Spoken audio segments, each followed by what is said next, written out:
Salut tout le monde, j'espère que vous allez bien. Donc aujourd'hui on se retrouve pour un nouveau récap de trade et en gros je vais faire un récap de trade sur ce trade là ici que je vous avais partagé sur Twitter. Donc en gros le long sur BTC qui m'a fait en gros 2.3 heures. Donc c'est ce setup là qu'on va aller voir puis pourquoi j'ai pris ce setup là donc vraiment en détail. Donc au début qu'est-ce qu'on va faire? On va former un petit peu de contexte pour que ce soit plus facile de comprendre pourquoi que j'ai long ici. Donc en gros, on a euh, en gros ici juste mettre mon range. Je vais vous expliquer pourquoi que je mets mon range comme ça. C'est parce que en gros ici, si on regarde notre structure item frame, donc on peut même se mettre ici. Et en gros, on a un low qui est là, après ça un high qui est ici. Après ça, on pourrait dire qu'on a une structure là-dedans, mais juste vite fait. Ici, on a un high qui est là, après ça un low qui est ici, puis un high qui est là. Donc une fois qu'on vient casser ce low-là, on passe maintenant bearish. Parce qu'ici, la structure était bullish, puis là, elle est passée bearish. Puis après ça, on a même eu le retest qui est là. En gros, une fois qu'on est bearish, qu'est-ce qu'on fait? C'est que, si par exemple, tu as une structure baissière comme ça, ben, tu vas tirer ton range du low jusqu'au high, qui va être créé là, par exemple. Et le range va être confirmé quand va revenir à 50% du retracement qu'on a eu là. Donc, en gros, ici, on ne pourrait pas tirer notre range, mais à partir de 50% de retracement, on peut tirer notre range entre le low et le high qui est là. Donc, en gros, ici, on avait. Je vais juste enlever ça. Donc, ici, on avait un range. Tac. Donc, en gros, ici, on avait un range entre le low et le high qui était confirmé quelque part là-dedans. Donc, une fois qu'on a ça, on peut dire qu'on a un range high, on a un range low. Puis après ça, on peut mettre comme ça. Et après ça, qu'est-ce qu'on fait? C'est que si on dévie le range high, on est plutôt sur une distribution, comme qu'on avait ici. On était plutôt sur une distribution avec comme target le range low. Mais si on dévie le range low, ben, on a plutôt comme target le range high. Donc après ça, ici, qu'est-ce qu'on a eu? Je peux aller en H1. Mais en gros, ici, on a eu une accumulation item frame de confirmé. Donc en gros, comme ça ici, juste là. Et pour qu'elle soit confirmée, il faut qu'il y ait une troisième tape. Et elle était juste là, la troisième tape. Puis en gros, si on va en low time frame, la troisième tape, il faut qu'elle vienne soit sweep toute la liquidité, ben, soit en gros sweep extreme liquidity. Donc en gros, c'est la dernière liquidité qu'il y a. Ou qu'on revienne dans la dernière demand qu'il y a. Donc en gros, la dernière demand qu'il y avait, c'était ici. Et dans ce cas-là, on n'est jamais revenu là-dedans, mais on est revenu sweep Extreme Liquidity, qui est ce lot-là ici. Donc en gros, on est venu sweep le lot qu'on a là, et après ça, on peut voir qu'on a recassé la structure quelque part par là. Donc en gros, ici, il y avait un long à prendre item frame, mais personnellement, j'ai pas pris, j'ai pas vu l'entrée qu'on avait ici. Mais ouais, ici, c'était possible de prendre un long ici, avec comme target 95 000 là. Donc voilà, donc ça ici, on avait notre troisième table qui était là. Donc ici, on avait une accumulation item frame de confirmé. Après ça, qu'est-ce qu'on fait? Juste là, c'est qu'on a un low, on a un high, on a un low, on a un high, on a un low, puis on a un high. Donc on est bullish. Ici, on peut voir à chaque fois on casse les high, on tient les lows ici. Donc on est bullish.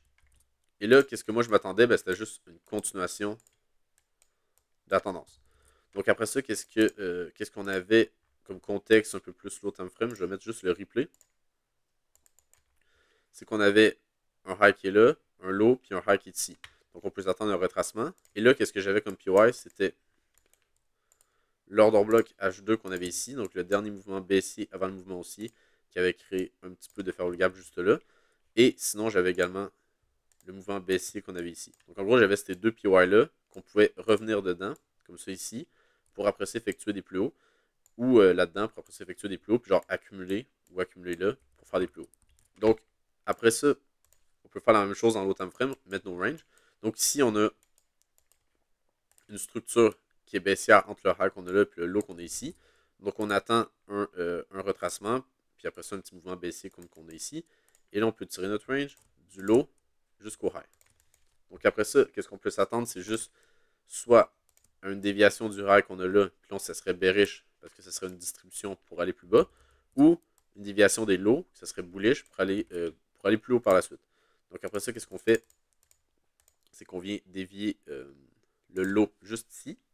Donc une fois qu'on a fait la déviation de ce low-là juste là, et on est revenu dans le PY H2 ici, ben on peut s'attendre à une accumulation qui pourrait se mettre en place. Donc ici, on n'a pas encore une accumulation parce qu'on n'a pas la troisième tape.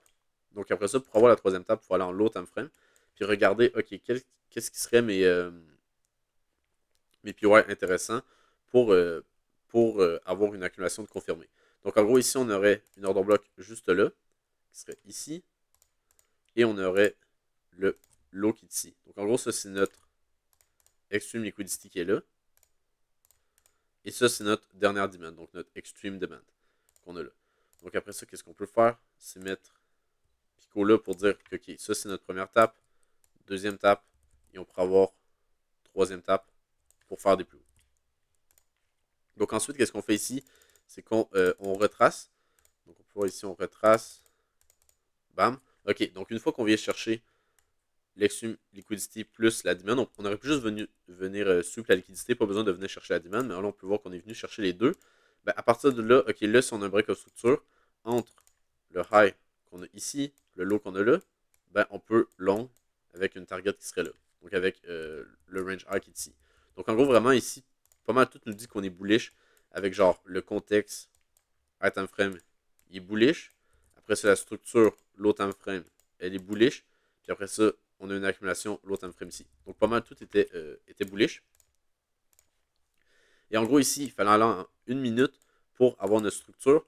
Donc après ça, je vais vous montrer la structure qu'on avait. Je vais juste tasser la box qui est là parce qu'en gros, ça c'était notre demand qu'on a mitigate. Donc on peut s'attendre à ce qu'en gros, une fois qu'on casse la structure, on peut s'attendre à ce que ce lot-là soit protégé. Donc après ça, qu'est-ce qu'on a eu? C'est qu'on a un break of structure qui est vraiment parfait. Donc juste là. Ici, on a break la structure. Donc pas de mèche, pas de truc un peu chiant à prendre en compte. Là, c'était vraiment juste un break qui était clean. Donc, qu'est-ce que j'ai fait? C'est que je suis rentré là. Stop loss ici. Je vais juste mettre le bon. Bam, comme ça. Donc en gros, je suis rentré là, stop loss ici. Puis après ça, TP là. Donc voilà. Donc ça, c'était mon setup. Et donc voilà. Donc ça, c'était le setup que j'ai pris, que j'ai partagé sur Twitter. Donc c'était les raisons pourquoi j'ai pris. Et après ça, j'ai vu énormément de personnes genre qui traitent la même stratégie que moi. Qui en gros, soit qui ont mis directement à BE leur trade là. Genre en gros, il y a eu ce petit mouvement aussi puis ils se sont mis à BE là. Donc ça fait pas de sens. Puis en plus, il y en a d'autres, qu'est-ce qu'ils ont fait? Après ça ici, ils se sont mis à BE là. Donc ils se sont mis à break-even là. Quand que, en réalité, il n'y avait aucune raison de se mettre à BE. Parce que ce genre de setup-là a vraiment un très très grand win rate. Pourquoi un très très grand win rate? Parce que j'ai pas dit ça, mais en gros ici on avait quoi? On avait un return to zone. Donc en gros c'est quoi ça? C'est énormément de liquidités qui s'accumulent au nord. Donc ici on a un high, deux high, trois high, 4 et 5 high qui s'accumulent juste là. Donc ça crée énormément de liquidités et en gros quand le prix va commencer à aller là, ben, il y a de fortes chances qu'il vienne chercher notre range high. Donc on se met vraiment toutes nos chances de notre côté pour qu'on vienne chercher le range high avant de venir chercher le low qu'on a là. Puis en plus, si on regarde le value area, en gros si on regarde le volume profile puis plus en détail le value area, quand je suis rentré en trade là ici, on était venu passer en dedans du value area, donc on pouvait s'attendre une rotation jusqu'au value area high. Parce qu'en gros, quand que une zone de value, donc par exemple entre le value area high et le value area low, par exemple le prix va ranger là-dedans, comme ça ici. En gros, si le prix passe en dessous, puis réintègre, donc close ici, à l'intérieur du value area low, il y a de très fortes chances qu'on rotate jusqu'au value area high. Les stats sont vraiment très très grandes qu'on rotate jusqu'au value area high. Donc voilà, donc ça c'est une stat à savoir. Et en gros, plutôt un concept à savoir. Et en gros, ici, avec notre troisième tape qui réintègre le value area low, plus fait un break of structure, plus on a la liquidité qu'on a là, je veux dire, ça sert à rien d'essayer de se mettre à BE pour rien ici, quand que, en réalité, il n'y a aucune raison que le setup a une très très forte probabilité de se matérialiser. Donc en gros, c'était le setup. Et c'est quoi donc que je voulais dire? Ouais, c'est ça. C'était aussi qu'en plus de ce setup-là, il y avait un add-in à prendre que j'ai pas pris, mais qu'il était possible. Je vais vous expliquer pourquoi je l'avais pas pris. Parce qu'en gros, quand on a ce genre de setup-là, ben, il y a toujours la possibilité qu'on revienne. En gros, quand on crée notre troisième tape, qui est ici, ben, il y a des probabilités qu'on revienne dans la demand que là, puis après ça, qu'on fasse des plus hauts. Genre, on peut très bien retracer jusqu'à là pour faire des plus hauts. Mais si on revient dans ce genre de demand-là qui a été créé par la troisième tape, c'est souvent des très très bons moyens de add-in. Pourquoi? Parce que dès qu'on casse la structure low time frame, par exemple, qu'on fait tac, comme ça ici, puis qu'on casse la structure là, ben, c'est un très très bon moyen d'add-in parce qu'en gros, là, ton invalidation, elle passe ici, elle va jusqu'à là. Donc en gros, tu dérisques ta position, mais quand ces genres de setup-là arrivent, ils ont de très fortes probabilités de se compléter et de venir chercher le TP. Donc en gros, qui serait ici. Fait qu'en gros, ici, qu'est-ce que tu peux faire, c'est qu'une fois que tu breaks la structure là, tu bouges ton stop loss de là à là, puis en plus, tu ajoutes le risque que tu as enlevé. Donc en gros, par exemple, je vais vous montrer, mais ici, sur ce setup-là, on pouvait diminuer jusqu'à 50% de son risque. Donc par exemple, tu risques un R. Donc par exemple, je sais pas moi, un R pour toi, c'est 500 $.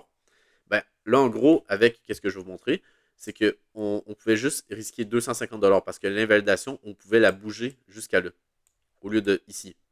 Mais ce 250 $ là de risque, tu peux le remettre dans le marché une fois qu'on casse la structure avec une invalidation qui serait là. Donc ça fait comme un peu un deux traits dans un.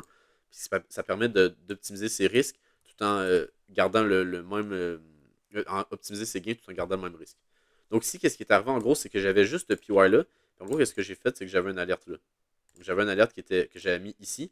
Mais j'avais pas, je vais vous montrer plus tard, mais j'avais pas une alerte un petit peu plus haut. Puis c'est ça qui m'a un peu embêté. Parce qu'en gros, ici, moi je pensais que dans le meilleur des mondes, parce que vraiment c'est le meilleur des mondes, c'est qu'on revient là-dedans, on casse la structure, puis que je puisse add à ma position pour target plus haut. Mais en gros, qu'est-ce qui est arrivé, c'est que tu as deux choix quand tu fais ton add-in. C'est soit qu'on vient chercher, encore une fois, Extreme Demand qui serait là, ou Extreme Liquidity qui serait là. Donc en gros, qu'est-ce qui est arrivé, c'est que j'ai fait une petite erreur, puis j'ai mis mon alerte là, à place de la mettre là. Puis quand que je prends un trade, je regarde pas vraiment le graphique parce que je veux juste mettre des alertes au TP puis au SL, puis après ça, genre je regarde une fois aux 2-3 heures voir s'il y a quelque chose de particulier qui est arrivé, mais je veux dire, je regarde pas ce price action là. C'est justement pour ça que je me suis pas mis à BE parce que j'ai pas eu peur de ce retracement-là, parce que je n'ai même pas vu ce retracement-là. Si jamais on vient chercher mon SL, c'est pas plus grave que ça. Si jamais on vient chercher mon TP, ben c'est cool, mais c'est pas non plus extraordinaire. Donc en gros, qu'est-ce qu'on fait ici, c'est que durant le week-end, on crée énormément de liquidités ici. Donc, en gros, de tous les lots qu'on a là, on crée énormément de liquidité, vous allez voir. Puis, c'est là qu'on va pouvoir add in. C'est sûr que ça va être l'extreme liquidité que je vous parle, c'est ça. Donc, qu'est-ce qu'on fait ici? C'est qu'on vient sweep le high qu'on a là. Et là, on pull back tranquillement. Puis, on va venir chercher ce lot-là sans venir chercher la demande. Donc, mon alerte, elle n'a juste jamais sonné. Tac. Puis après ça, je vais vous montrer comment on aurait pu add in. Donc, voilà, on vient créer la liquidité encore plus, encore plus. Donc, ça, c'est le week-end. Donc, la price action est vraiment lente. Mais j'ai toujours ma position ouverte, genre. Ma position est toujours ouverte comme ça, parce qu'il n'y a aucune raison de la fermer, vu que le setup est high probability. Donc, là, on peut voir qu'on continue de ranger, on peut voir qu'on vient sweep le high qu'on a là, on pull back. Et là, on peut voir qu'à un moment donné, on va venir sweep le low. Donc voilà ici. Donc une fois qu'on vient sweep le low, je vais juste remettre le range comme il faut. Donc en gros, qu'est-ce qu'on avait comme setup? C'est un range qui est comme ça, avec une target qui est ici. Après ça, on a Extreme Demand qui est là. Donc en gros, si on casse ce demand-là, ça veut dire qu'on n'est pas vraiment bullish. Puis mon setup va être invalidé, donc je vais perdre un R. Mais si jamais on revient dans ce demand-là ou dans l'extreme liquidity qu'on a là, puis qu'on casse la structure, on va pouvoir repasser bullish, add à notre position, puis target le high qu'on a là. Donc ça, je n'ai pas fait, mais c'est ça que j'aurais dû faire. Parce que comme que je vous dis, j'avais mon alerte là. Donc en gros, ici, si on regarde une structure 3 minutes, entre le high qu'on a créé là, le low qu'on a créé là, qui est venu chercher extreme liquidity. Donc on peut voir le low que j'avais marqué là. Donc une fois qu'on vient chercher ça, ça peut être le bottom. Ça ici, ça peut être le bottom avant de venir target ça. Donc en gros, ici, qu'est-ce qu'on peut voir? C'est qu'on avait pas notre liquidité, mais plutôt notre structure. Rapidement, elle était comme ça. Et après ça, si on regarde dans l'autre time frame, elle est comme ça. Ici, on peut voir qu'on est venu sweep, tac. Et là, on vient recasser comme ça.